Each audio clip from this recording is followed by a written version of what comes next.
네, 제가 가난할 때랑 지금 어느 정도 돈을 번 뒤에 가장 큰 변화가 있는 거는요, 바로 이겁니다. 아침. 이게 너무 달라졌어요. 지금은 아침에 매일 운동을 해요. 예전에는 아침에 운동했을까요? 안 했어요. 지금은 아침에 간단히 독서를 하기도 합니다. 그리고 원할 때는 커피를 한잔 하기도 하죠. 빵집에 들러가지고 치즈가 올라간 바게트 빵 사서 커피랑 같이 먹기도 해요. 거기 단골이 되기도 했습니다. 예전에는 그렇게 안 했어요. 예전에는 아침에 오늘 스케줄 체크를 안 했어요. 지금은 출근 전에 가만히 앉아가지고 오늘 스케줄 체크를 합니다. 제가 돈이 없을 때는 앞에서 말한 모든 것들을 하나도 안 했어요. 그런데 너무 신기한 게 그때는 바빴어요. 하나도 안 했는데 왜 바쁘지? 근데 지금은 그거를 다 하는데 지각을 안 해요. 심지어 간간히 명상도 합니다. 그런데 여유가 있어요. 지각을 안 해요. 도대체 뭐가 바뀐 걸까? 이게 차이가 있다는 거예요. 저는 처음에는 이렇게 생각했어요. 역시 이거 돈을 버니까 내가 인간으로서 더욱 성숙해진 건가? 예전에는 부자가 되기 위해서 아침 시간을 활용해야 되고 그렇게 여유로운 아침을 만들기 위해서 나는 맨날 늦잠 자니까 1시간이든 몇 시간이든 더 빨리 일어나야 된다. 이런 생각을 했어요. 미라클 모닝을 해야겠다. 내가 더 부지런해져야겠다. 나는 왜 이렇게 게으르지? 부자들은 아침에 운동을 하고 명상도 하고 그런다는데 왜 나는 이거를 유지를 못하지? 난 왜 자꾸만 더 자고 싶지? 게으르지? 어떤 책에서 보니까 아침을 꼭 챙겨 먹어야지 머리가 돌아간다는데 나는 왜 아침 먹을 시간도 없지? 내가 그래서 가난한가? 더 부지런해야 되나? 진짜 많이 고민했던 것 같아요. 나 왜 이렇게 여유가 없을까? 왜 1시간만 더 일찍 일어나 보라 그러는데 나 왜 그게 안 될까? 그런 나 자신에 대해서 굉장히 자책에 휩싸였습니다. 나는 그렇게 하지 못하기 때문에 부자가 될 수 없다고 생각을 했다는 거예요. 부자들은 그렇기 때문에 부자가 되는 거고 나는 그렇기 때문에 부자가 안 된다 그런 거예요. 근데 제가 한 가지 놀라운 사실을 깨달은 게 있었는데 그게 아니에요. 그게 아니더라는 거야. 아침에 운동을 하기 때문에 부자가 되는 게 아니에요. 스케줄 관리를 하기 때문에 부자가 되는 것이 아니고 명상하기 때문에 부자가 되는 것도 아니었어요. 만약에 여러분들이 저를 부자라고 인정을 해준다면 왜 그럴까요?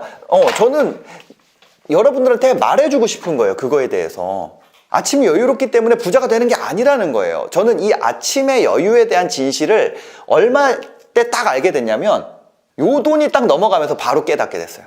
요 전까지 몰랐어. 왜 그랬을까요? 제가 이제 어떤 그때 유튜버 모임이나 이런 데 가게 되면은 아니면 뭐 어떤 아는 분들 만나서 대화할 기회가 있으면 이런 거 물어보잖아요. 그럼 얼마까지 하는 게 목표예요? 이런 얘기를 많이 들었어요. 근데 제가 그때 목표를 보통 얼마로 얘기를 했었냐면 30억을 불렀었어요. 30억. 그 말을 많이 했어요. 왜 그랬냐면 제 인생 목표가 그거였거든요. 그 이유는 우리가 한 5%를 했을 때 얼마예요? 3, 5, 15, 1.5억이잖아요. 그죠? 근데 여기에 이자 소득세가 얼마예요? 15.4%. 그러면은 한 달에 얼추 한 월 1,000만 원. 일하지 않아도 월 1,000만 원이 나오는 돈이었기 때문에. 그래서 제가 이 30억을 목표로 한 거예요.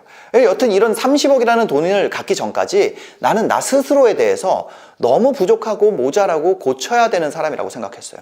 그리고 나의 모자란 부분을 채우기 위해서 나를 더 깎고 단련해야 된다 이런 생각을 한 거죠. 근데 요게 딱 넘어가고 나니까 어떠한 정말 중요한 제 사실 한 가지를 알게 됐습니다. 그리고 나서부터는 거짓말처럼 이게 생긴 거예요. 아침의 여유. 그 있잖아. 부자들이 갖는다는 아침이 여유 이게 생긴 거예요. 이게 뭐야? 이거 뭔데? 그 돈 그 자체가 이걸 깨닫게 했냐? 아니야. 그 여유를 만든 건 그 돈이 아니야. 내가 깨달은 건 내가 완전히 자유한 인간이라는 사실이에요. 30억이라는 족쇄를 셀프로 채운 것도 제가 저한테 씌운 족쇄였던 거예요. 열심히 사는 것도 뭐예요? 제가 선택한 거예요. 모든 것이 내가 선택한 거예요. 그 말은 바로 모든 걸 내가 선택할 수 있다는 말이에요. 내가 선택할 수 있다는 말이에요. 저는 제가 원하는 시간에 일할 수 있는 선택을 한 거죠. 원래 내가 시작하는 아침 시간이 있어요. 그거보다 빨리 일어나서 여유를 만드는 게 아니라 그냥 내가 일어나는 시간이 있어요. 그냥 내가 자연적으로 일어나는 시간. 나는 보니까 한 8시면 일어나더라고. 그때 일어나요. 그 다음에 여유를 만들고 일을 시작을 하는 거야. 내가 원하는 시간에 일하는 거예요. 내가 할 일의 리스트를 만들고 그걸 다 한 다음에 컨디션이 가장 좋은 시간에 출근하기로 결심을 한 거예요. 그때 뭐 했냐면 1시에 출근도 해보고 11시에도 해보고 막 그렇게 해봤어요. 왔다 갔다 해보니까 나는 그 시간이 10시더라는 거야. 지금도 저희 회사 출근 시간은 아침 10시입니다. 1시로 바꿔보면은 저는 그게 더 힘들더라고요. 여러 가지 실험을 했었죠. 그 결과로 제가 10시라는 시간을 얻게 된 거예요. 그리고 제가 가장 뛰어난 능력을 보여줄 수 있는 가장 컨디션이 좋은 시간에 가장 어렵고 힘든 일들을 넣기 시작했어요. 그랬더니 어떻게 돼요? 이게 맞는 거야. 저번에 저희가 말했잖아요. 저희 스케줄 어떻게 짜는지. 그러니까 여유라는 것이 찾아오더라는 거죠. 여유가 오기 위해서 제가 선택한 거, 전화를 받지 않고 나는 전화를 거는 사람이다. 전화를 받게 되면 내가 정보량이 있어요? 정보가 없잖아요. 그래서 전화를 내가 걸기 시작하면서 내가 원하는 시간에 전화하기 시작하면서 대화에서 승리하는 상황이 점점 늘어나기 시작하는 거예요. 전화를 받는다는 건 내가 정보가 없는 상태에서 대화를 시작한다는 거예요. 여보세요 하면 전화에 무슨 얘기 할 겁니다가 써 있어요? 없잖아. 나는 정보가 없는 상태에서 대화를 시작하는 것을 피하는 걸로 정한 거예요. 어쩔 수 없는 시간에 일하는 거를 줄이고 내가 하고 싶은 시간에 할 수 있는 그런 일들이 있다면 그거는 늘려요. 내가 규칙으로 생각하던 출근 시간이 제가 다니던 회사를 만든 사람이 정한 거라는 거를 알게 된 거예요. 너무 재밌지 않아요? 어떻게 사장님은 매일 저 시간에 출근을 하면서 지치지도 않을까? 저렇게 행복하게 할까? 그 사람이 행복한 시간이 그 시간이야. 그 시간이 사실은 그 사람의 고유한 패턴이라는 거를 점점 알게 됐죠. 그리고 그 사람의 패턴과 나의 패턴이 같을까요? 다를 확률도 있는 거예요. 같은 사람도 물론 있겠지만 다른 사람도 있는 거예요. 그런 사람들은 그 패턴이 다른 회사를 다녀요. 그럼 그 회사에서 퍼포먼스가 좋을까요? 좋지 않을까요? 행복할까요? 불행할까요? 불행하다는 거예요. 새벽에 일어나는 사람은 다 좋을까요? 아니에요. 그런 사람은 밤늦은 미팅은 더 힘들 수밖에 없어요. 인간이 다 똑같습니다. 일찍 자는 사람 새벽에 일찍 일어나는 거예요. 늦게 일어나는 부자들 없을까요? 만나보니까 너무 많더라고. 늦게 일어나는 부자들이. 그 사람들 어떻게 해요? 늦게 자요. 그냥 인간이야. 자기 패턴이야. 나의 패턴과 다른 삶을 지속할 수 있을까요? 부자들이 이런 얘기 하잖아. 아침에 여유가 있고 명상하고 운동하고 그거 뭐야? 그거 다 하고 출근하는 시간이 지가 만든 회사 시간이요. 나의 패턴과 다른 삶을 지속하기가 너무 어려워요. 내 패턴에 맞지 않는 회사 계속 다니기 너무 어려워요. 그래서 지속성이 떨어지는 거예요. 나의 패턴과 시간과 이 결정에 따라서 그냥 내가 정해서 살기 시작하면서 점점 어떤 현상이 발생하는지 알아요? 저의 퍼포먼스를 직원들이 못 따라오게 되는 거를 제가 느꼈어요. 그럼 직원들이 어떻게 생각할까? 이거를 저 궁금하니까 만나서 이제 이야기를 하잖아요. 그럼 직원들이 이런 말을 해요. 주 PD님은 어떻게 그렇게 아침에 운동을 매일 하면서 지속성 있게 살 수 있나요? 저도 PD님처럼 살고 싶어요. 안 돼. 이건 내 패턴이거든. 그 말은 틀에 자신을 맞추겠다는 의미예요. 자기가 부족하다고 느낀다는 거예요. 그래서 제가 뭐라 그랬냐면 너의 상태를 체크하고 시간표를 만들고 자기 상태를 모른다면 그 시간표를 만들더라도 다른 사람이 짜준 시간으로 살아야 돼요. 근데 그 사람은 어떤 상태인지 내가 어떻게 알아? 근데 이게 시간표뿐만이 아니에요. 내가 원하면 모든 것을 바꿀 수 있다는 사실을 알아야 돼요. 그냥 내가 선택하는 거예요. 내가 바꿀 수 있고 나한테 그런 자유의지가 있다는 거를 몰라. 그걸 알아야 돼요. 회사에 다닐 수밖에 없어 라는 선택을 하는 것도 누구예요? 나야. 나는 저 사람의 말은 들을 수밖에 없어 라고 하는 건 누구예요? 나예요. 근데 제가 한 가지 이제 부끄러운 고백을 하자면 사실은 저는 돈이 없을 때는 이런 생각을 못 했어요. 저는 자존감이 낮은 편이었기 때문에 더 그럴 수밖에 없었는데 아까 전에 얘기 드렸듯이 이 돈에 대한 목표가 채워진과 동시에 삶의 스트레스가 한 방에 모두 다 사라졌습니다. 이렇게 생각했었어요. 나는 스튜디오도 하고 쇼핑몰도 하기 때문에 유튜브에 집중할 수가 없어. 그래서 내 채널 잘 안 되는 거야. 근데 스튜디오도 접고 쇼핑몰 접어버리면 그거 그냥 되는 거예요. 근데 그 선택은 뭐예요? 그렇게 하면은 우리가 매출이 없어지잖아. 내 수익 없어지잖아. 그거 누가 선택하는 거예요? 나 그거 하느라고 나 건강 잃어버려서 그거 누가 선택하는 거예요? 다 지 선택이야. 직원들이 있기 때문에 쟤들 월급 주려고 계속 할 수밖에 없어. 그것도 내 선택이에요. 직원을 줄이는 것도 직원 내보내는 것도 회사를 키우는 것도 회사 망하는 것도 거의 내가 그거를 선택을 하는 거예요. 저는 망했나요? 안 망했나요? 저 망했어요. 예. 근데 다시 해? 그거 누구 선택이에요? 제 선택이에요. 무언가 이렇게 할 수밖에 없다는 것이 물론 사랑하는 사람이 떠나거나 아니면 뭐 인간의 생명, 뭐 어쩔 수 없는 것들이 있죠. 근데 대부분의 것들이 무언가 이렇게 될 수밖에 없어 하는 것들이 대부분 환상이에요. 이 보이지 않는 환상을 깨야 돼. 그래야지 이렇게 안 살아요. 이렇게 산다는 게 뭐냐? 저한테 이런 거 물어보는 분들이 있어요. 이런 질문인데, 유튜브 해도 될까요? 이런 질문이에요. 쇼핑몰 해도 될까요? 이런 거예요. 그거 내가 허락해 주는 거예요? 아니요, 그거 자기 선택이에요. 저는 아까 얘기 드렸듯이 그 돈에 대한 목표 채워지면서 더 이상 이런 질문은 안 하게 되었어요. 모든 것이 다 허락이 되어 있다. 근데 단 책임을 내가 지면 된다. 근데 이 뒤에 문장을 무시를 한다는 거지. 책임을 지지 않으려는 마음이 있으니까 동시에 뭐가 사라져요? 자유가 사라지게 되는 거예요. 이 두 개가 같이 있어요. 우리 직원분들도 꼭 스스로 선택하는 사람이 되기를 응원합니다. 첫 번째 좀 구체화한 질문으로 좀 바꾸게 되면 뭐냐면, 비어있는 시간을 성장을 위해서 쓰고 있는가? 나 모르겠는데? 모른다면 그 실험을 해봤는가? 실험을 해보지 않았다면 일주일 뒤에 어떤 랜덤한 비는 시간 뒤에다가 알람을 넣어라. 그리고 그 알람이 울리기 시작하기 직전까지 잊고 살아라. 그 다음에 거기다가 중요한 건 뭐예요? 알람에다가 이거 알람 왜 있지? 그냥 끄면 안 되잖아. 그래서 우리가 메모를 해. 메모. 방금 전 1시간 동안 나는 무엇을 했는가? 여기에 자기 객관화의 답이 있다는 거예요. 1시간으로 어떻게 나를 판단해요? 내가 그때 똥 싸고 있을 수도 있잖아요. 어떻게 알아요? 자, 그러면 어떻게 하면 돼요? 그러면 아까 우리가 한 주 동안 테스트한다고 그랬죠. 한 주에 1시간.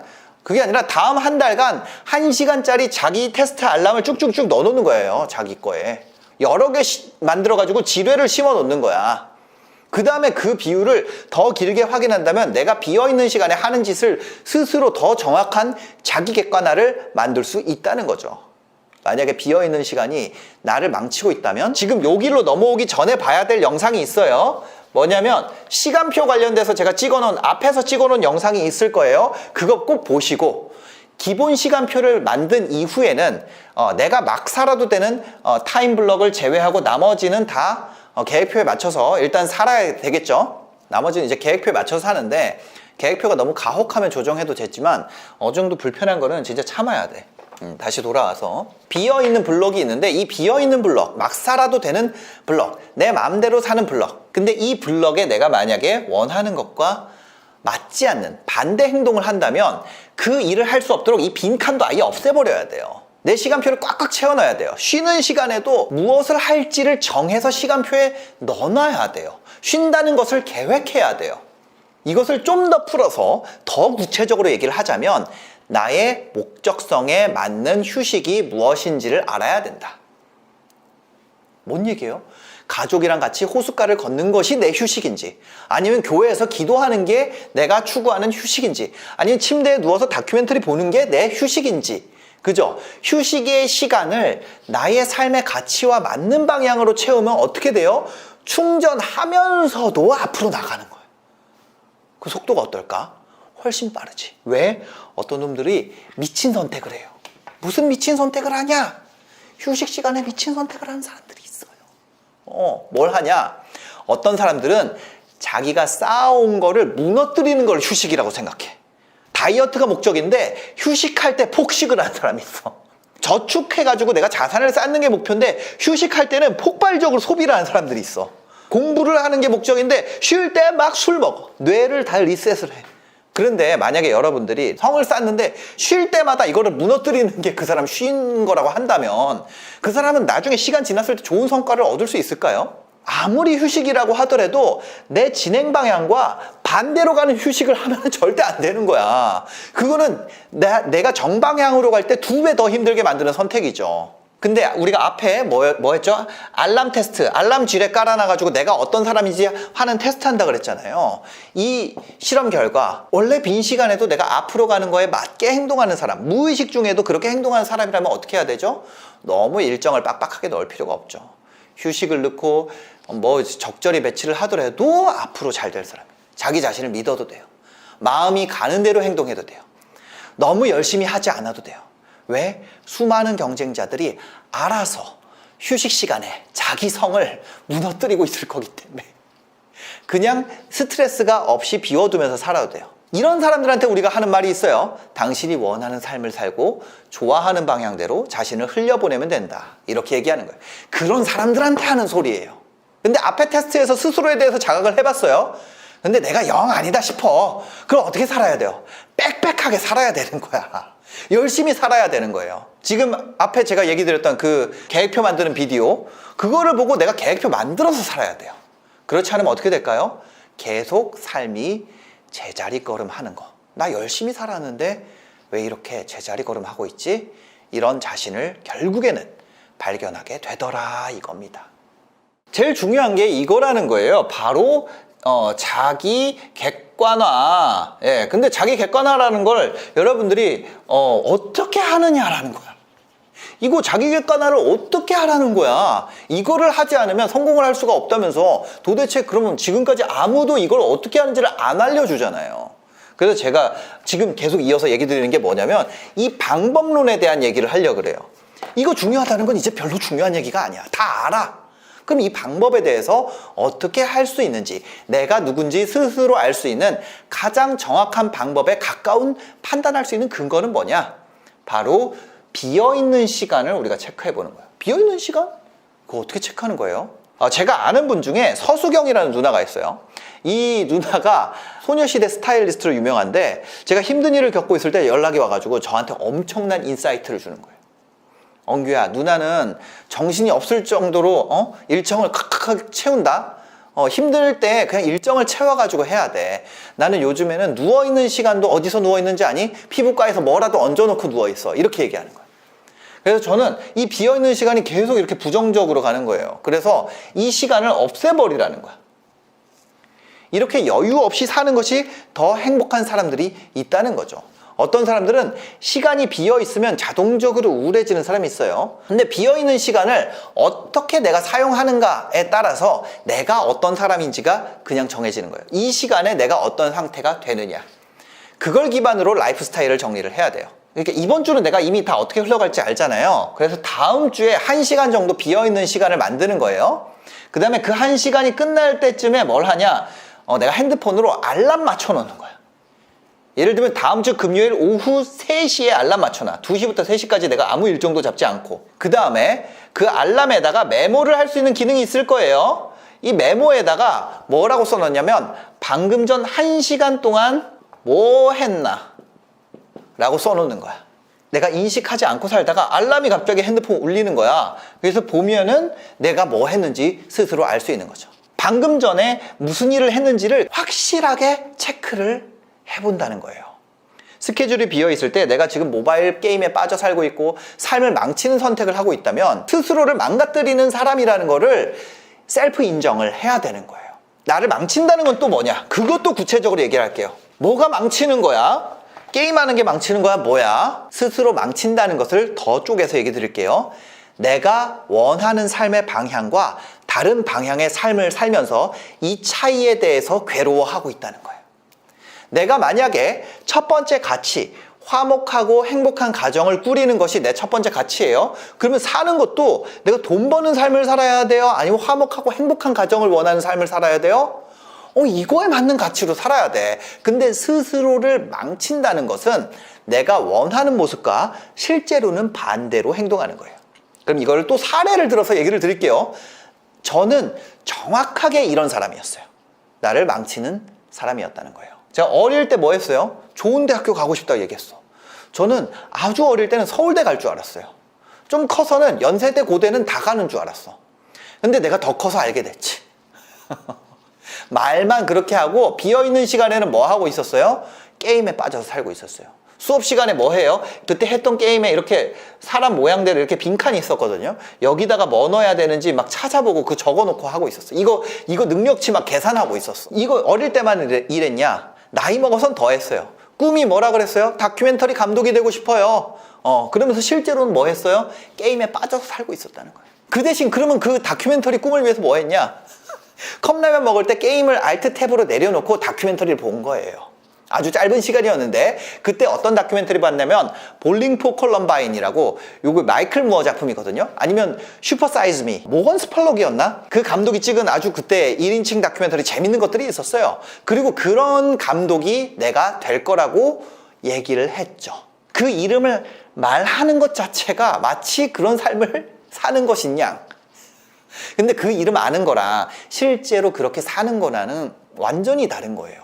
근데 그땐 몰랐어요. 나는 원래는 잘하지. 그거 아니라는 거야. 이때 딱 확인을 해보면 바로 나옵니다. 반대로 어떤 사람들은 그냥 시간을 비워놓아도 잘해. 자기 성장을 위한 무언가를 하기 위해서 이 시간을 그냥 습관적으로 사용하는 사람이 있어요. 그런 사람은 어떻게 해야 돼요? 시간표 사이사이에 빈 공간 많이 두더라도 자동적으로 더 나아지는 삶을 살 사람이에요. 네, 한 남자가 있습니다. 근데 이 남자가 너무너무 엉뚱한 실험을 준비를 했던 거예요. 자기 와이프가 애가 있는데 이 애들이 아직 태어나지도 않았어요. 근데 이 아이들을 실험 대상으로 삼아서 실험을 하겠다. 그러면서 자기의 이 가설을 증명하려고 했습니다. 그때가 언제냐면 헝가리의 1965년이었습니다. 이 실험이 교육심리학계에서 정말 센세이션을 일으켰죠. 이 실험에 대한 거는 여기에 담겨 있습니다. 바로 지금 거의 뭐 제가 너덜너덜해질 때까지 읽은 책인데 아주 작은 습관의 힘. 이걸 또 한 권 또 사야 될 것 같아요. 하도 봐가지고 이게 썩었습니다. 네, 근데 이 책에 나온 내용이에요. 아주 작은 습관의 힘 보신 분들은 이 실험을 알 수밖에 없어요. 그 남자의 가설이 뭐냐면 천재는 태어나는 것이 아니라 만드는 거다. 이런 얘기를 한 거예요. 그래가지고 이거를 가설로 내 아이들로 이거를 증명을 하겠다 하고 이제 실험에 돌입을 합니다. 그 실험의 범위로 뭐가 선정이 됐냐면 이게 선정이 됐어요. 체스 아시죠? 이 집에서 딸이 셋이 태어났습니다. 셋이 태어나가지고 태어나기 전에 집에다 뭔 짓을 했냐면 체스 관련 책으로 다 채워놓고 체스 기사들 막 사진 벽에 막 도배해놓고 그 다음에 애들 놀 때 어떻게 하게 했냐면 서로 체스를 두는 곳으로 놀고 그러면서 애들 나이랑 상관없이 그냥 어릴 때부터 모든 시합에 출전해가지고 결과를 다 기록해놨습니다. 그래서 이 아이들의 삶이 이 실험에 받쳐지게 된 거죠. 이 아이들의 모든 환경 설정이 어디에 맞춰져 있어요? 바로 체스에 맞춰져 있던 거예요. 재밌는 일이 일어났습니다. 첫째가 4살 때 어른들을 이기기 시작한 거예요. 둘째는요 17살쯤에 그랜드마스터가 되는데 셋째가 기가 막혀요. 셋째가 15살? 이때 그랜드마스터가 됩니다. 이 사람이 증명한 건 이거예요. 어릴 때 형성되는 모든 습관은 그냥 가지고 안에서 태어난 것이 아니라 만들어지는 거다. 모방하게 되는 거다. 친구, 가족, 학교, 지역사회 아니면 어떤 나라의 관습 이런 걸로부터 모두 다 어떻게 된다? 우리가 보고 배운다는 거예요. 보고 배운다. 이런 얘기 많이 하잖아요. 부모는 아이의 거울이라고. 실제 그렇다는 걸 증명을 한 거예요. 언제 결혼할지, 몇 살 때 결혼할지, 애는 몇을 낳을지, 생일 파티에 돈 얼마 쓸지, 차 뭐 탈지, 집은 어떻게 꾸며야 될지 이런 게 전부 다 그런 사회 규범으로 정해진다는 거예요. 체스에 대해서 보상해주는 집안에서 자랐기 때문에 체스를 두는 것 자체가 어떻게 보여요? 너무 매력적으로 보이게 된다는 겁니다. 그러면 집이 사치하는 집에 있다면 어때요? 나도 돈을 쓰는 것이 매력적으로 보이는 거예요. 이 책에서는요 우리가 어쩔 수 없이 모방하게 되는 집단을 딱 3가지를 공개를 해놨어요. 가깝거나 아니면 내가 아예 안 가까워요. 그런데도 다수거나 다수가 아니라 소수더라도 유력자라면 그 사람에게 영향을 받게 된다는 거예요. 첫 번째로 우리 가까운 사람부터 볼게요. 가까운 사람 누가 있을까요? 매일 같은 시간을 보내는 사람, 긴 시간 보내는 사람. 고등학교 시절로 돌아가면 그런 것 같아요. 어떤 학교에 여러분들 한 반에 들어가잖아요. 그러면 그 반의 말투가 있어요. 왜? 오랜 시간을 보낼수록 그 영향을 많이 받기 때문이에요. 실제 실험이 이루어졌는데 12,000명을 대상으로 기가 막힌 실험을 했습니다. 32년, 무려 한 세대가 넘게 32년간 추적 연구한 결과에 따르면 인간이 이런 가까운 사람에 의해서 영향을 받는 수치가 정말 충격적입니다. 친구가 비만일 때 그 다른 친구가 비만이 될 확률 얼마나 될까요? 57%입니다. 비슷한 연구가 또 있었어요. 애인이나 배우자가 살을 뺀 경우, 이번에는. 그런데 같은 시간 동안 같이 한 사람도, 예를 들어서 애인이 9kg 뺐잖아요. 그럼 요거의 3분의 1, 3kg는 뺐다는 거야. 주변 애인이나 배우자가 살을 뺀 경우에 같은 시간 동안 3분의 1 정도 체중을 감량하는 실험 결과가 나왔다는 거죠. 예. 더 나은 습관을 만들기 위해서 어떻게 해야 돼요? 자기가 원하는 행동이 일반적으로 이루어지는 집단에 들어가는 거. 그게 가장 쉽게 습관을 세우는 전략이 된다는 거죠. 대치동 집값이 왜 비쌀까요? 어떤 부모님들은 이 전략을 알고 있는 거예요. 이거 교육심리학에서 엄청 유명한 실험이라니까요. 두 번째는 다수를 따라하는 거예요. 다수 뭔지 아시죠? 많은 숫자가 한다면 그냥 우리 따라하게 된다는 거예요. 요것도 실험이 있습니다. 1950년대에 실시된 실험인데 이게 엄청나게 많은 책에서 인용되고 있어요. 넛지에서도 인용되고 있고 이 책 아주 작은 습관의 힘에서도 인용이 되고 있습니다. 바로 이 선 길이에 대한 얘기인데 이 실험을 여러분들도 한번 같이 보면은 재미가 있을 것 같아요. 이런 보기의 선이 있습니다. 그 다음에 A선, B선, C선이 있어요. 누가 봐도 이 선과 똑같은 선은 무슨 선인가요? C예요. 누가 봐도 그래. 근데 이게 재밌는 실험을 했어요. 요 실험 대상인 친구를 이 방에다 놓고 요걸 보여줬어요. 그래서 이거 보기라고 해요. 보기의 선과 똑같은 길이의 선에 대해서 답하시오 이렇게 했단 말이에요. 그랬더니까 어떻게 해요? 딱 봐도 C네요. 다 이렇게 얘기를 했어요. 그리고 나서 배우가 한 명 들어옵니다. 이번엔 2명인 상황이에요. 보기와 같은 선에 대해서 답하시오. 영향을 전혀 안 받아요. C네요. 배우가 저는 A 같은데요? 영향을 전혀 안 받아요. 근데 수십 명을 넣으니까 어떤 재밌는 결과가 나왔냐면 나 빼고 다 A라 그래. 예를 들어 50명이 다 A라 그런다고요. 그러면 거기서 소신을 안 굽히고 C인데요? 이렇게 하는 사람 몇 명이나 될까요? 75%가 이게 맞다 그랬어. 우리가 인간이 이렇게 무리의 영향을 많이 받는다는 거예요. 근데 인간만 그러냐? 아니에요. 유인원도 그렇다는 거예요. 침팬지가 땅콩을 쉽게 까는 방법을 아는 집단이 있어요. 땅콩을 뭐 이렇게 퐁 해서 바로 까는 집단이 있다고 해볼게요. 근데 다른 집단은 막 희한하게 땅콩을 막 한참 걸려서 까요. A 무리와 B 무리가 있어요. 그래서 효율적인 무리에 있던 침팬지가요, B에 가가지고 한참 걸려서 땅콩 까는 집단에 가잖아요. 그럼 어떻게 하냐? 얘네처럼 땅콩을 까. 자기가 원래 더 효율적이고 더 올바른 방법을 알고 있는데 기존 집단에서 쓰던 방법을 하지 않는 방향으로 택한다는 거죠. 우리가 어떤 무리의 일원이 된다는 것의 메리트가 이런 다수와의 싸움에서 내가 논쟁에서 이기는 거, 아니면 자기의 똑똑함을 증명하는 거, 아니면 진실을 찾아내는 거, 이거보다 메리트가 더 큰 경우가 많다는 거예요.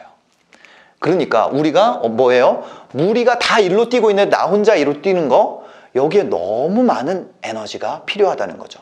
그럼 내가 어떤 무리에 들어가야 돼요? 첫 번째, 가까운 사람. 두 번째, 다수. 전부 다 어떻게 세팅해야 돼요? 어떤 사람들 만나야 돼요? 나의 목표와 일치하는 사람들과 만나야 돼요. 만약에 몸을 만들고 싶다면 가까운 사람들을 운동하는 사람들로 만들어야 돼요. 내가 몸을 만들고 싶다면 다수가 몸이 좋은 조직에 들어가야 돼요. 세 번째 뭐였나요? 세 번째 유력자입니다. 우리가 무리에서는요, 이 무리에 영향을 미치는 건 바로 이 유력자입니다. 왜? 우리는 이 사람이 유력하게 된 이유, 힘을 가지게 된 이유가 이 사람의 행동에 있다는 것을 어떻게 본능적으로 알아요. 인간의 본성은요, 알려지고 인정받고 또 칭찬받고 싶어 해요. 그러다 보니까 우리가 어떤 롤모델이 필요하다는 이유가 어디에 있어요? 바로 여기 있는 거예요. 어떤 행위가 인정, 존경, 칭찬받는 그런 조직에 속하게 되면은 또 그런 유력자가 칭찬을 해준다면 그 행위에 매력을 느끼고 또 본능적으로 노력을 투입하게 된다는 거죠. 내 주변에 둬야 되는 사람 3가지 있죠? 첫 번째 뭐? 가까운 사람. 두 번째 뭐예요? 다수인 그룹. 세 번째 뭐예요? 유력자, 롤모델. 이것을 우리가 벗어날 수가 없다는 거예요. 이게 본능적으로 이렇게 돼 있다는 거예요. 그럼 내가 어떤 사람인지 어떻게 알 수 있어요? 나와 가까운 사람 누구예요? 주변 사람 욕하고 다니는 사람 뭐예요? 자기 얼굴에 우리 이거 누워서 침 뱉게 하는 거야. 내가 어느 그룹에 속해 있어요? 나의 롤모델 누구예요? 내가 주변에 어떤 사람들을 만드느냐가 앞으로 그냥 내 모습이 되는 거예요. 만약에 이런 경우 있어요. 사람을 잘 안 만나는 직종이라면 어떻게 해야 될까요? 여러분들이 보고 있는 이 비디오가 여러분들의 가까운 사람의 역할을 하게 될 거예요. 저는 어떤 사람이었냐면 제가 온라인 게임을 하면서 그 사람들처럼 바뀌게 됐었어요. 네. 여러분들이 만나고 계속 커뮤니케이션 하는 그런 가까운 사람, 그 다음에 내가 속해 있는 다수인 그룹, 그 다음에 거기서 길드장의 모습이 내가 원하는 모습이었다고. 여러분들이 이걸 어떻게 세팅하느냐가 결국에 여러분의 미래를 결정하게 된다는 겁니다. 그 사실 어디 나와 있냐? 바로 여기가 챕터가 한 20개 있는데 그 중에 한 챕터에 이 내용이 있습니다. 아주 기가 막힌 책이고 밀도가 너무 높은 책이니까요. 여러분들도 읽어보시면 좋겠습니다. 네, 생각이 너무 많아요 지금. 진짜 신경도 많이 쓰이고 이 촬영을 하고 싶지 않은 마음이 엄청 큽니다. 수만 가지 핑계가 지금 머릿속에 떠오르고 있는데 그럼에도 불구하고 하는 거죠. 저는 사실 이렇게 사람들 앞에서 이야기하고 나서고 하는 거를 원래는 싫어해요. 그런 성향이 아니거든요. 지금도 하고 싶지가 않습니다. 그냥 핑계를 대고 가만히 있고 싶어요. 근데 어떻게 하는 걸까요? 저희 이렇게 하기로 생각을 했거든요. 핑계. 이 마음이 드는 거 있잖아요. 이 마음이 드는 거. 이 마음이 드는 걸, 그 일을 하는 것이 내가 잘 되기 위한 방향이라는 걸 알고 나서부터 이 마음이 들 때 피하지 않기로 마음을 먹었어요. 그래서 오늘 이 얘기를 해보려고 합니다. 어떤 사람들은 핑계에 대해서 안 좋다고 얘기를 해요. 그죠? 핑계가 사실은요, 엄청나게 중요한 역할을 합니다. 핑계 이후에 우리는 일반적인 경로를 타게 돼요. 바로 아무것도 안 하는 거죠. 당연하죠. 우리 남편은 밤에 늦게 퇴근해. 그래서 올 때마다 야식을 시켜. 그래서 나는 다이어트를 유지하는 건 내가 잘못된 선택을 하는 거야. 맞는 말이에요. 맞는 말이에요. 나는 학벌도 안 좋고 흙수저에 인맥도 없어. 그래서 내가 성공하는 건 말도 안 되는 거야. 맞는 말입니다. 우리 집은 가난해서 내가 감히 도전하는 걸, 선택하는 걸 하는 건 너무 사치스러운 선택이야. 포기해야 될 것 같아. 너무 99% 맞는 말이에요. 그러다 보니까 여기에서 어떤 미친놈들이, 1%의 미친놈들이 그런 선택을 합니다. 그런데 해낸 사람들이 있을까? 인스타그램을 시작을 하고 싶어요. 근데 인스타그램 이제 와서 시작하는 게 맞는 선택일까? 라는 생각을 해요.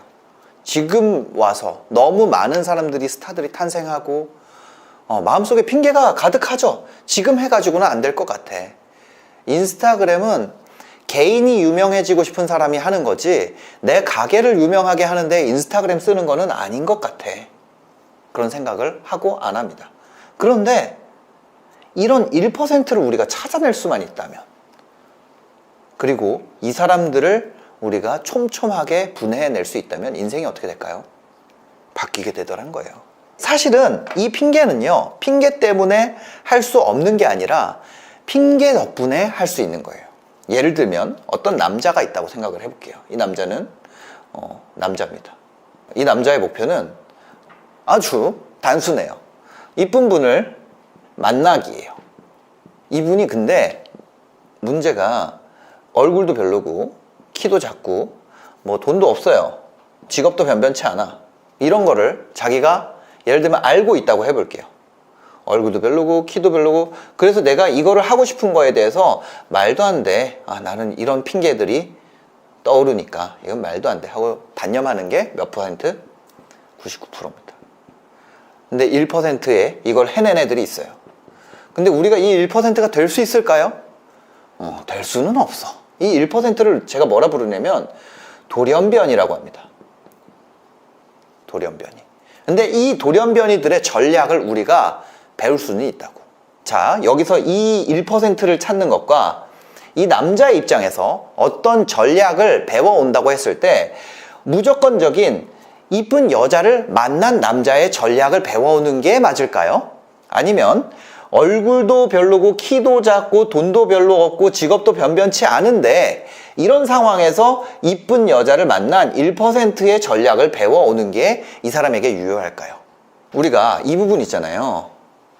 이 부분, 이거를 요즘에 세련된 말로 이렇게 말하더라고요. 메타인지라. 나의 상태를 아는 거예요. 그것을 알기 때문에 핑계가 생기는 거고, 이 핑계가 있기 때문에 이 돌연변이를 찾을 수 있는 거예요. 아니, 그런 사람을 내가 아무리 찾아봐도 그냥 이쁜 여자 만난 사람은 100명 찾을 수 있는데 이런 사람은 나는 3, 4명밖에 못 찾아. 이런 핑계가 또 마음에 생길 거예요. 그럼 이 3, 4명은 뭐예요? 이 3, 4명은 돌연변이야. 근데 이 사람이 이거를 축복으로 생각해야 된다는 거예요. 이건 축복이야. 왜? 이 100개의 케이스 스터디를 할 거를 나는 3, 4개만 하면 되니까. 그렇게 생각해야 된다는 거죠. 그럼 그 전략을 나한테 가져오면 내가 이 돌연변이가 만났던 것만큼 이쁜 여자, 리서비 배슬기 만난 정도는 아니더라도 미안합니다. 하여튼 그만큼은 아니더라도 리섭의 전략을 가져오면 그에 준하게는 만날 수 있다는 거 아니에요. 연예인은 아니더라도. 그죠? 미안합니다. 그래서 그 핑계에 대한 인지를 바꿔주는 거, 그 다음에 우리가 돌연변이를 찾아내는 거, 저는 이 돌연변이를 찾는 행위, 그 다음에 핑계가 떠올랐을 때 방향을 바꾸는 것, 이거는 기술적인 거예요. 그럼 그 앞에 뭐가 있어야 될까? 자기 설득이 충분히 그 전에 있어야 된다는 거죠. 우리가 이런 시간적, 물질적, 체력적 부담을 지면서도 이 이쁜 여자를 만나야 되는 근본적인 이유가 나한테 있어야 된다는 거예요. 그게 스스로 설득이 되지 않으면 뒤에 오는 이런 기술적인 문제들은 사실 별게 아니라는 거죠. 별게 아니에요. 근데 대부분의 사람들이 여기서 그냥 꺾여버려요. 내가 이 사업을 성공시켜야 되는 이유가 명확하게 자기가 설득이 돼 있지 않아요. 내가 유튜브로 성공해야 되는 이유가 명확하게 자기가 설득이 돼 있지 않아. 내가 이 회사를 계속 다녀야 되는 이유가 명확하게 설득이 돼 있지 않고, 내가 가정을 화목하게 해야 되는 이유가 명확하게 설득이 돼 있지 않고, 내가 어떤 생활비를 계속 줘야 되는 이유가 명확하게 돼 있지 않은 거예요. 그냥 남들 하니까 하는 거야. 나는 사람들이 그 단계에 대한 고민을 하지 않는다는 사실을 몰랐습니다. 근데 이 고민이 충분히 있어야 된다. 이 고민이 충분히 있어야 돼요. 그렇게 되고 나면 그 다음에는 여러분들이 방향성의 문제만 남게 되고 기술적인 부분들이 여러분들에게 필요한 부분이 되는 거죠. 이런 근본적인 질문에 대한 댓글이 많이 달려요. 왜 우리가 돈을 벌어야 합니까? 근본적인 질문이 해결이 안 된 분은 제 채널 사실 볼 필요가 없어요. 근데 악플이 달린다는 건 이런 거죠. 근본적인 질문만 해결해주면 그 사람들도 내 팬이 될 수 있겠구나라고 생각을 하는 거야. 그래서 우리가 이런 가능성을 발견하기 위해서 그럼에도 불구하고 해낸 사례를 어떻게 해야 돼요? 발견해야 돼. 그럼에도 불구하고 해낸 사례가 바로 돌연변이다. 근데 우리가 뭐에서 좌절하면 안 된다? 돌연변이만큼 할 필요는 없다는 거예요. 이 사람이 해낸 과정을 우리가 낱낱이 쪼개서 분해해야 된다는 거예요. 분해. 분해라는 건 뭐예요? 분해라는 건 우리가 가로축이 있고 세로축이 있어요. 가로는 프로세스예요. 우리가 두 가지 세로축으로 하고 있어요. 이건 뭐냐면 하나는 확률이에요. 하나는 뭐예요? 실력이에요. 이 얘기가 어디 나와 있나요? 이렇게 나눠서 하는 전략에 대한 얘기가 운과 실력의 성공 방정식, 마이크 모브신, 이 책에 나와 있습니다. 이거를 기반으로 삶에 적용해서 사는 거예요. 확률의 영역에서 어떻게 하는지, 실력의 영역에서 어떻게 하는지. 그릿, 엔젤라 더워스. 여기에 무슨 얘기가 있냐면 의도가 있는 훈련이라는 거예요. 의도가 있는 훈련을 어떻게 만들 것이냐, 이 이야기가 어디에 나와 있냐면 몰입의 즐거움에 나와 있습니다. 그럼 이 의도된 훈련 상태로 가기 위한 절대 조건을 생각을 해봤다는 거예요. 훈련을 어떻게 해야 돼요? 어떻게? 모든 프로젝트를 할 때 들어가는 요소가 있어요. 어떤 프로젝트를 하던 우리는 이 시간이라는 요소를 빼놓고 할 수가 없다는 거예요. 그럼 우리가 이 시간이라는 요소를 측정을 해서 각 프로세스별로 들어가는 시간을 찾아보고, 저는 이제 두 가지 팩터를 주고 있는데 시간과 퀄리티입니다. 근데 시간에 대해서 줄일 수 있는 방법을 반복하는 것이 바로 실력을 올리는 방법입니다. 시간에 대한 부분을 반복하는 거. 그래서 단축시키는 거. 그럼 반복한다는 건 어떤 요소예요? 분해가 되어 있는 것을 우리가 패턴화할 수 있게 되면 시간이 단축되게 돼요. 그렇죠? 패턴화하기 위해서는 계속 지속적으로 반복 노출되는 수밖에 없어요.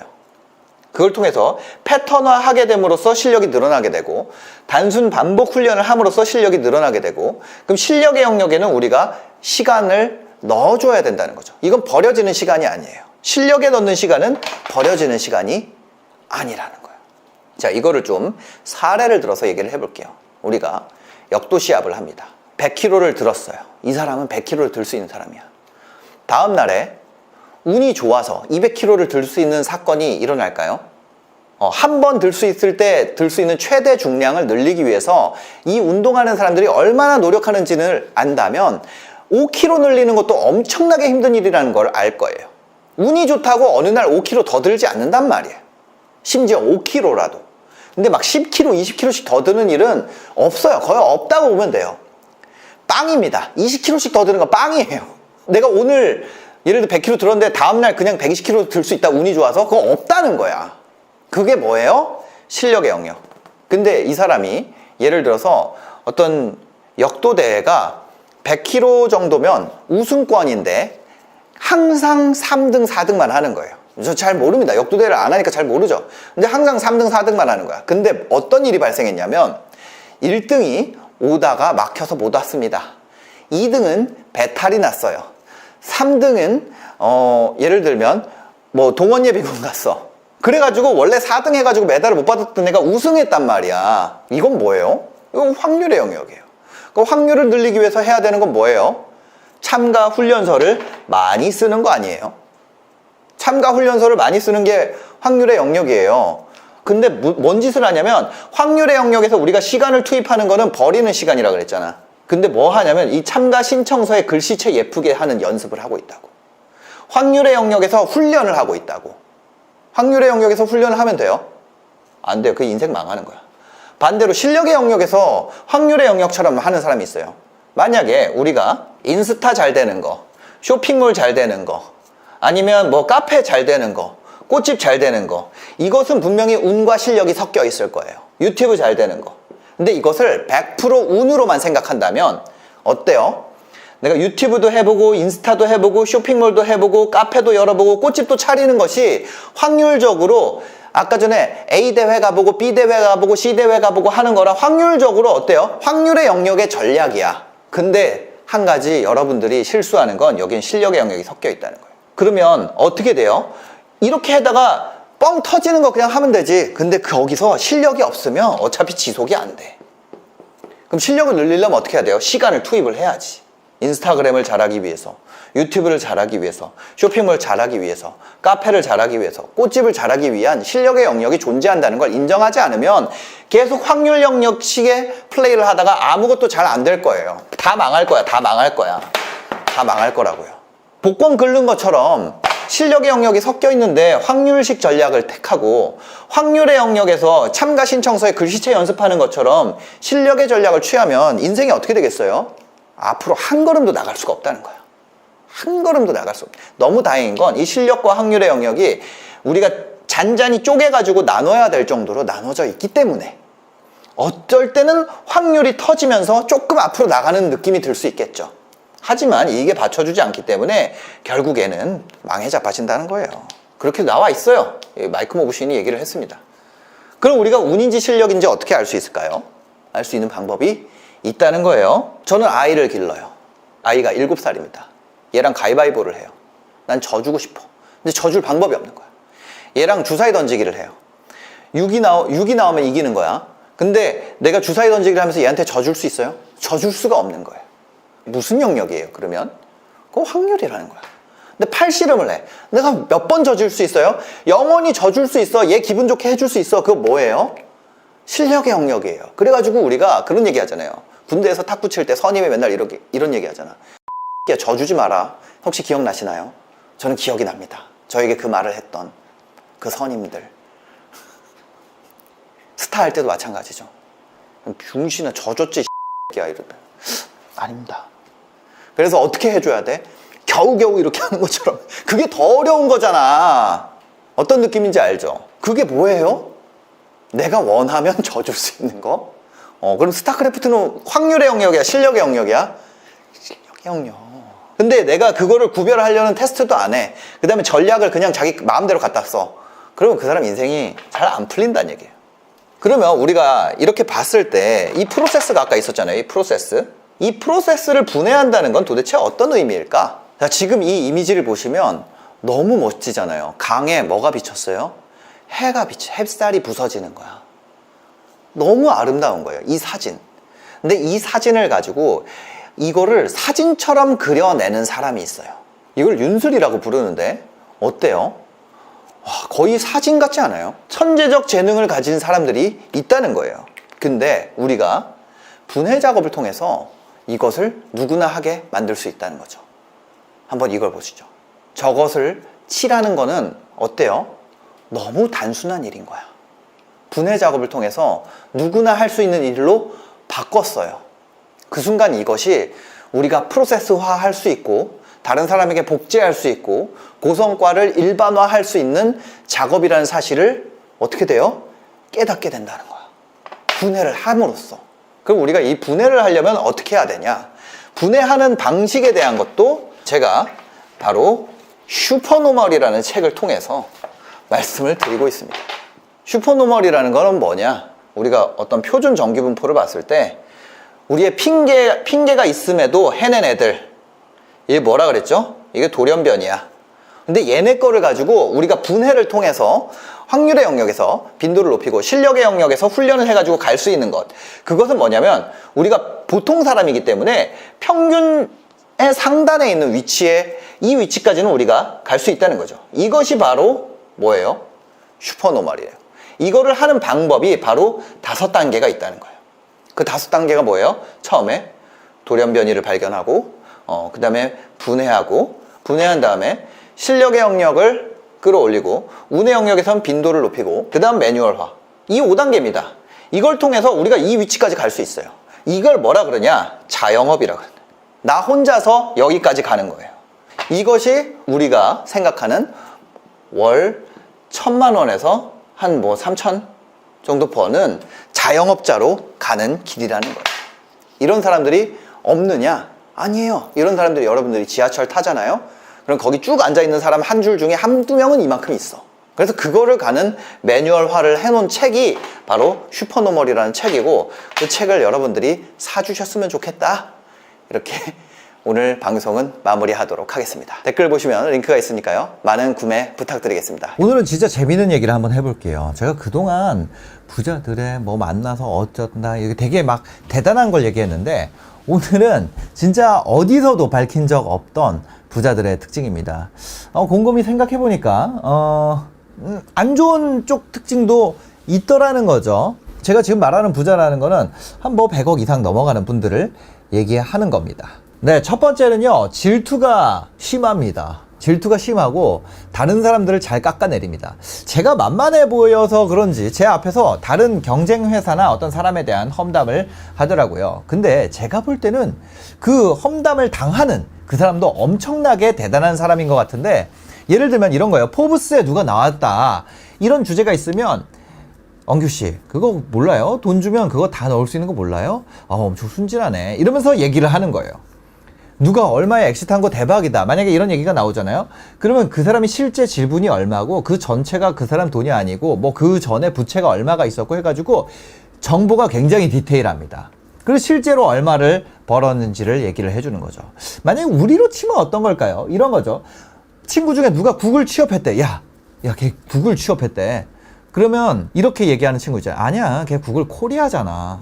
그거 아무것도 아니야. 이렇게 말하는 사람 있죠. 그냥 똑같습니다. 약간 승부근성 때문에 다른 사람의 성과에 대해서 인정을 않는 그런 모습을 많이 보여주는 것 같아요. 그러다 보니까 이런 거예요. 저 같은 경우는 누군가가 뭘 했다 그러면 와, 그 사람 진짜 대박이다. 아, 나는 못할 거야. 이런 생각을 하는데 그런 분들은 만나면 걔가 했어? 아, 그건 다 하지. 우리 팀도 하지. 약간 이런 게 있다는 거죠. 두 번째는요, 정신 승리를 잘한다는 거예요. 저희가 온라인에서 뭐 예를 들면 우리나라 축구 정신 승리한다. 젖잘싸다. 이런 얘기 많이 하잖아요. 근데 이런 말을 잘해요. 그러니까 프로젝트가 망했는데 정신 승리를 합니다. 수천만 원을, 수억을 날렸는데 배운 게 있다고 합니다. 저 같은 보통 사람 입장에서는 아, 저거 정신 승리가 아닌가 하는 그런 생각이 드는데, 말 그대로 실패할 때마다 졌지만 잘 싸웠다, 그런 모드로 들어가는 거예요. 그래서 제가 너무 궁금해가지고 그런 돈이 아깝지 않은가? 돈이 아깝지 않냐? 이렇게 물어봤어요. 예, 그냥. 그랬더니 뭐라고 대답하냐면, 만약에 지금 이게 망하지 않고 이게 잘 되는 줄 알고 더 투자하고 시간 썼다가 망하면 그게 비용이 더 크다. 그래서 시작부터 망한 게 오히려 싸게 방법을 발견한 거라면서 좋아하는 거예요. 아, 이게 진짜 마음이 그런지는 모르겠는데, 미용 분야의 한 대표님은 사람을 뽑을 때도 이 정신승리하는 능력 하나만 가지고도 인간을 판단할 수가 있다고 합니다. 저는 정신승리가 아니라 현실승리를 해야 하는 것이 아닌가 하는 생각이 들어서 몇 차례 좀 이분저분 여쭤봤어요. 근데 제가 들었던 대답 중에 기가 막힌 답이 있었습니다. 실패의 양이 성공의 양보다 아주 압도적으로 많고 훨씬 더 희귀하기 때문에 실패할 때마다 좌절한다면 성공을 찾을 때까지 버틸 수가 없을 거예요. 이런 대답을 들었습니다. 여러분들도 그렇게 해보는 게 좋지 않을까요? 근데 만약에 내가 질투심도 많고 정신승리를 잘하는 타입이다, 그러면 일단 부자가 될 가능성이 있다는 거죠. 네, 세 번째는요, 너무 예민하다는 거예요. 우리가 예민 보스라 그러잖아요. 예민 보스. 진짜 예민해요. 묻어나지가 않고 너무 까칠하고 까다롭고 예민하다는 거예요. 그게 남한테만 그런 것이 아니라 자기 서비스나 제품에 대해서도 아주 예민합니다. 이 사람이 마치 자기 회사인데 그 자기 서비스의 최종 고객인 것처럼 직원들을 대해요. 어쩔 때는 이 프랜차이즈를 차린 이유가, 야, 저 친구는 컴플레인을 걸려고 이 회사를 차린 건가? 스트레스를 풀려고 저러는 건가? 이런 생각이 들 때도 있습니다. 그렇게 대하면 직원들이 그만두지 않을까 하는 생각도 들어요. 근데 옆에서 보기에는 걱정이 되는데, 또 그 직원들이랑 얘기를 해보면 그 대표를 믿고 신뢰합니다. 그 프랜차이즈 매장에 찾아온 가장 까다로운 고객보다 그 사람이 더 예민하게 군다는 거예요. 어쩔 때는 저렇게까지 해야 하나 싶은 생각이 들기도 해요. 프랜차이즈 업종뿐만 아니라 IT 회사에서도 마찬가지입니다. 너무 예민해가지고 고객 경험 설계 자체가 아주 징글징글합니다. 뭐 폰트 사이즈, 색상 뭐 이런 정도의 수준이 아니라 몇 번 이 스크롤을 내려야 원하는 문구가 처음에 보이기 시작하는지 뭐 그런 거에 대해서 예민하게 구는 거예요. 디자이너가 회사를 그만두지고 않고 버티는 게 용하다 이렇게 느껴질 정도로 몰아붙이는 사장님들도 많더라고요. 무던한 사람이 인간관계가 많이 필요한 분야에서는 저는 필요할 것 같아요. 근데 B2C 분야에, 고객을 대하는 분야에서는 예민한 분들의 비율이 압도적으로 높은 것 같다. 예, 이렇게 얘기 드리고 싶네요. 그 다음은 바로 네 번째죠. 싸가지가 없다는 겁니다. 네, 예의가 바르지만 싸가지가 없다. 뭔가 당돌하다. 이렇게 표현할 수 있을 것 같아요. 어떤 조단위 기업 가치를 받았던 이 젊은 부자가 관련 업계 모임에 갔습니다. 근데 60대에 아주 나이가 지긋한 분이 반말을 하는 거예요. 누구 대표, 여기 누구 자리야? 뭐 이러면서 이렇게 반말을 한 거예요. 그랬더니까 거기서 뭐라고 대답을 했냐? 저도 이 자리에 노력해서 왔는데 왜 반말을 하십니까? 전혀 아쉬울 게 없는 사람의 모습이었죠. 근데 이 모습이 많이 돈을 벌었기 때문에 이 모습이 된 게 아니라 어릴 때부터 그런 경우가 많았다는 거예요. 쉽게 다른 사람 밑으로 들어가지 않고 굽힐 생각도 없는 거죠. 전략적으로 굽힐 수는 있겠지만 실제 마음은 그렇지 않은 경우가 많습니다. 저라면 혹시나 뒤에서 그 사람이 보복하면 어떡해요? 그래서 함부로 얘기하기가 어려울 것 같은 그런 어려워 보이는 사람한테도 그냥 당돌하게 딱 직진으로 나가더라고요. 여러분이 만약에 이런 것을 가지고 있다면 어쩌면 남들이 볼 땐 이상할 수 있겠지만 부자가 되는 자질이 아닌가 그런 생각이 듭니다. 마지막으로요. 의심이 많습니다. 다른 사람을 잘 안 믿어요. 뭐 안 믿는 게 어느 정도냐면 소개를 통해서 또 만난 사람이 아니면 그냥 안 믿는다는 거예요. 저는 까만 바탕에 유명한 사람 얼굴 넣어놓고 옆에다 글 써놓으면 저는 그 사람이 말한 거라고 그냥 믿게 되던데 그런 게 없는 것 같아요. 이런 사람들은 귀가 얇지 않고 여러 차례 교차 검증을 합니다. 처음 본 사람이나 의견에 대해서 무조건 뭐 그래 맞아 앞에서는 끄덕끄덕 하는데 뒤에서는 하나도 안 믿어요. 그런 경우는 진짜 다른 것보다 압도적으로 한 차례도 못 본 것 같아요. 그냥 본 자리에서 믿는 거. 다른 사람의 말을 듣고 개선할 수는 있겠지만 방향을 들을 때마다 휙휙 바꾸는 경우는 없더란 거죠. 계속 묵묵하게 자기가 믿는 가치 외에 다른 것들은 잘 거들떠 보지도 않습니다. 방향을 바꾸는 데 있어서 의심이 많고 쉽게 선택하지 않는다는 거죠. 그냥 마음 가는 대로 막 결정하는 거는 그 많은 사람들을 지휘하기에는 아주 안 좋은 것 같아요. 그죠? 그냥 이거는 생각을 해봐도 박사가 말하든 뭐 누구 교수가 말하든 안 믿고 의심하고 근거부터 찾는 거, 그런 습관을 들이는 것도 어떻게 보면은 부자가 된 사람들의 특징에 가까워지는 것이 아닌가 하는 생각이 듭니다. 네, 다른 사람에게 굽신거리지 않을 정도로 자생력이 있고 귀가 얇아서 다른 방향에 쉽게 기웃거리는 짓을 안 할 정도로 의심이 있고 어떤 고객도 만족시킬 수 있을 만큼 예민하고 아무리 내가 힘겹고 고난이 닥쳐도 이겨낼 수 있는 정신 승리하는 기질과 마지막으로 경쟁자의 어떤 성취에도 기죽지 않는 질투심까지 갖춘 분이라면 한번 노력과 목표를 가져보시는 건 어떨까요? 그런 분들이 부자가 되더라고요. 네, 첫 번째 목표로 가장 추천드리는 건 아무래도 고객을 확보하는 거겠죠. 유튜브든 블로그든 인스타그램이든 먼저 시작해서 고객을 확보하게 되면 그 이후의 전략을 아주 쉽게 가져갈 수가 있습니다. 그 인생이 망가질 때 다양한 경우가 있어요. 근데 어떤 경우에는 우리가 소심해서 잘 안 되는 경우가 있어. 소심하다 보니까 인생이 망하는 경우가 있다는 거. 유튜브 잘하기 너무 명쾌한 목표죠. 근데 여기서 계속 실패했어. 실패, 조회수 실패, 세 번째 시도 성공. 근데 이때 뭘 했냐? 우리가 편집하다가 다른 비디오 댓글 5개를 우연히 봤단 말이야. 아, 여기 재밌다. 다음 거 가서 댓글 보고 이랬어. 비디오 본 다음 댓글 보는 거를 5개를 했습니다. 근데 그때 갑자기 원래 10배의 성과가 났다는 거야. 그러면 이때 하나가 생기게 되는 거예요. 뭐? 우리가 이거를 뭐라 부르냐면 징크스라 그래.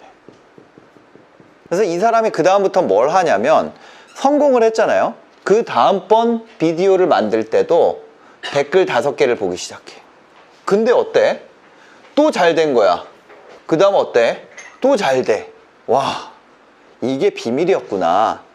그 다음에 뭘 하냐면 또 안 되기 시작해요. 또 안 되기 시작하니까 여기서 다른 방향으로 가기 시작해. 어떤 선택을 하냐? 댓글 10개를 봐요. 우리 5개 봤는데 잘 됐으니까 10개로 가보자. 예를 들어 이거를 선택을 했어. 그 중에 댓글 쓰기가 또 했는데 댓글을 썼더니 이번에 잘 되는 거야. 지금 이게 유튜브가 잘 되는 과정이 아니라 이게 전형적으로 망해가는 과정이에요. 왜냐면 사실은 이 댓글 5개 읽는 거랑 댓글 쓰는 거랑 이 성공이랑 관계가 없을 수도 있어. 근데 우리가 삶이 복잡해지는 이유가 뭐냐면 이런 징크스가 또 하나 생겨. 징크스 2번이 생긴 거야. 성공을 할수록 뭐가 생겼어? 맞지. 징크스가 생겼다는 거야. 성공을 할수록. 그러면 내 삶이 어떻게 돼요? 이게 계속 더해지는 거야. 실패. 나는 사실은 기존 프로세스대로 그냥 하고 있을 뿐이야. 근데 이런 결과에 주는 영향값이 거의 없는 이상한 것들이 더해지기 시작하면서 어떻게 돼요? 징크스가 쌓여. 근데 성공을 했기 때문에 이것 때문에 성공했는지 이 분석을 할 시간이 없어. 분석을 할 생각도 안 해. 그럼 어떻게 되냐면 징크스 계속 쌓이는 거야. 성공할수록. 세 번째 성공할 때는 또 다른 징크스가 쌓이지. 네 번째 성공할 때는 또 다른 징크스가 쌓인다는 거야. 그럼 어떻게 돼요? 쉬운 일이었는데, 가벼운 일이었는데 엄청 무거워져 있어. 여기서 소심한 사람들이 망하기 시작합니다. 왜 망할까? 징크스를 버려야 되거든. 이게 징크스 덩어리가 됐어. 그럼 이거 버리려면 어떻게 해야 돼? 안 해봐야 돼. 내가 뭘 더 하는 게 아니라 안 해봐야 돼. 그래도 여전히 같은 결과 나와? 이거를 시도해야 돼. 그치? 근데 우리가 뭔가를 안 한다는 거, 그거 너무 과감하다는 거야. 그래서 우리가 어떤 선택을 하냐? 이거를 그냥 해. 그 다음에 이유를 물어봅니다. 이걸 알려준 사람한테 댓글 왜 써야 돼요? 그러면 가상의 이유가 생겨. 왜? 가상의 이유는 어떻게 가르쳐 주게 돼요? 화내면서 가르쳐 주게 돼. 논리가 빈약하니까. 이거 징크스야. 이렇게 얘기할 수 없으니까. 이게 개인적 수준에서 일어나면 다행이에요. 근데 문제는 조직적 수준에서도 일어난다는 거야. 이 징크스 덩어리가 팀의 매뉴얼에 이게 들어가. 그러면 이 팀은 속도가 점점 느려지고 무거워지겠죠. 그 결과로 어떻게 될까? 퍼포먼스가 안 나와. 팀 하나일 땐 이런 문제가 안 생겨요. 근데 팀이 여러 개야. 그러면 조직의 속도가 전반적으로 어떻게 될까? 엄청 느려지게 되는 거예요. 그러면 우리가 여기서 생각해야 되는 게 있어요. 우리가 시도를 하는 것, 시도를 무엇이든 다 하는 거, 이거는 이걸 만들기에 너무 좋은 환경이야. 합리성으로 우리가 부실 건 부셔야 된다는 거야. 합리적 의심, 팀장의 권위에 대한 도전이 있어야 된다는 거야. 이거 맞아요? 누가 물어봐야 돼. 그럼 우리 리더들은 어떻게 해야 돼요? 그거 내가 검토해 볼게. 사실 나도 모르겠어. 그걸 물어보고 그렇게 얘기했을 때 권위가 망가지지 않는 조직을 우리가 만들어야 돼요. 보통은 그렇게 물어봤을 때 대답이 안 나오잖아. 그럼 팀장의 권위가 부서져. 그러니까 화를 내게 되는 거야. 물어봤을 때. 징크스인지도 몰라. 그거를 만들어야지 어떻게 돼요? 가벼워진다는 거야. 가벼운 조직의 필요성에 대해서 얘기를 하겠습니다. 어떤 것을 잘하게 된다. 잘하도록 훈련시킨다. 이것이 리더가 할 역할 중에 하나예요. 그죠? 잘하도록 훈련시킨다. 근데 이거를 하려면 어떻게 해야 되냐? 두 가지 요소가 있어요. 첫 번째, 시간. 두 번째, 퀄리티. 제가 평소에 여러분들한테 감도라고 많이 표현을 해. 우리는 서비스, 사람이 하는 서비스이기 때문에 이런 감도라는 게 되게 중요해요. 그리고 시간도 중요해. 그래서 우리의 훈련 방향은 이렇게 돼야 된다는 거예요. 시간과 퀄리티잖아. 1. 같은 퀄리티. 같은 퀄리티인데 시간을 단축해. 두 번째는 뭐예요? 같은 시간인데 퀄리티를 올려. 무슨 얘기인지 알아요? 이것을 하도록 만드는 거예요. 같은 퀄리티인데 시간을 단축한다. 두 번째, 같은 시간인데 퀄리티를 올려야 된다. 우리가 아까 전에 징크스를 찾아서 제거하는 행위, 그거 뭐예요? 퀄리티는 그대로야. 왜? 제거한 거니까. 그럼 퀄리티가 제거한다고 올라가요? 아니야. 퀄리티 그대로야. 근데 이게 내려간다는 거야. 이것도 훈련의 일종이라는 거죠. 효율적인 것만 남기고 나머지 잔동작 다 제거하는 거야. 이게 첫 번째. 첫 번째 훈련을 하기 위해 선행돼야 되는 조건이 있어요. 현재 소요되는 시간을 파악해야 돼. 이게 파악되지 않고 빨리 해라 그러면 무엇보다 빨리 해야 돼요? 모든 결과는 상대적입니다. 예를 들어서 이 펜이 2,000원이에요. 비싸요? 몰라. 근데 그 옆에서 1,500원에 팔아. 그럼 이제 얘는 뭐가 돼? 비싼 게 되는 거야. 결국에 같은 퀄리티에서 시간을 단축하는 훈련을 하려면 그 중에 부정적인 게 아니지, 무의미한 요소들을 잘라내고 시간을 단축하도록 프로세스를 다시 재구성해 주거나 아니면 같은 동작을 하는데 드는 시간을 땡기거나 그렇게 해야 돼. 그럼 그렇게 하기 위해서 어떻게 해야 돼? 우리가 무언가에 익숙해지기 위해서는 단순 반복 작업으로 바꿔야 돼. 생활의 달인처럼. 엄청 빨라지잖아. 근데 업무에 이렇게 시간을 단축할 수 있는 기술적인 부분이 있는지를 우리가 알아내야 된다는 거지. 근데 그거는 이제 나중에 얘기를 하기로 하고, 그럼 훈련 구성에 대한 건 나중에 얘기하기로 하고, 지금 뭐냐면 일단 당장 할 수 있는 거는 이거라는 거예요. A안. 시간을 단축하는 거. 근데 선행 조건은 뭐다? 지금의 시간을 알아야 된다고. 근데 뭐예요? 우리가 누가 편집을 하는데 얼마가 걸리는지를 몰라. 누가 썸네일을 뽑는데 얼마 걸리는지를 몰라요. 누가 원고를 쓰는데 얼마의 시간이 소요되는지를 몰라. 그러니까 어떻게 돼요? 목표만 주는 거, 할당량만. 주에 1편 만드세요. 주에 2편 만드세요. 주에 3편 만드세요. 할당량만 주는 거야. 그러면 팀장은 어때요? 나한테 예, 할 수 있습니다. 그렇게 된다고. 그러면 어떻게 돼? 밑에 애들은 왜 할 수 없는지를 몰라. 근데 예를 들어서 무언가를 하는데 우리가 계산을 팀장이 어떻게 해야 되냐면 주당 40시간을 근무를 한다 그러면 각 시간의 요소 들어가는 시간을 파악을 하고 이 사람에게 40시간이 들어가고 우리가 비디오를 만드는데 35시간이 든다고 해보자. 그러면 5시간의 자투리 시간이 남잖아. 이거를 알아야 된다는 거야. 이걸 알아야 돼. 근데 이거를 몰라. 그러면 1번의 훈련을 할 수 있어요? 할 수 없어. 될 수 있는 한 많이 하자. 이거 요소 제거도 될 수 있는 한 많이 하자. 이런 방향으로 간다는 거예요. 우리가 그래서 어떻게 해요? 분 단위로 어떤 업무를 수행하는데 같은 퀄리티인 경우에 몇 분이 걸리는지를 파악하잖아. 그 다음에 40시간이 오버되는 작업이 될 것 같으면 어떻게 해요? 데드라인을 늦춘다고. 지속 가능하지가 않으니까.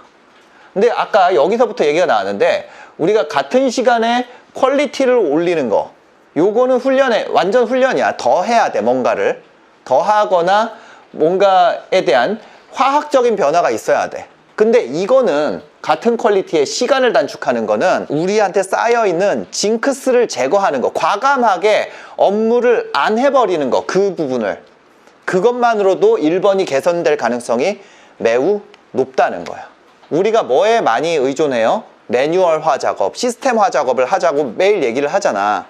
근데 그러다 보니까 징크스까지 매뉴얼에 들어가 있는 팀들이 있어요. 내가 봤을 때는 우리가 징크스를 찾기 위해서 과감해져야 돼. 그렇게 소심하게 갈수록 결국엔 어떻게 돼요? 우리 조직의 속도는 느려지고 도태되고 개인적 차원에서는 내가 과감하지 못했기 때문에 퍼포먼스가 떨어지게 된다니.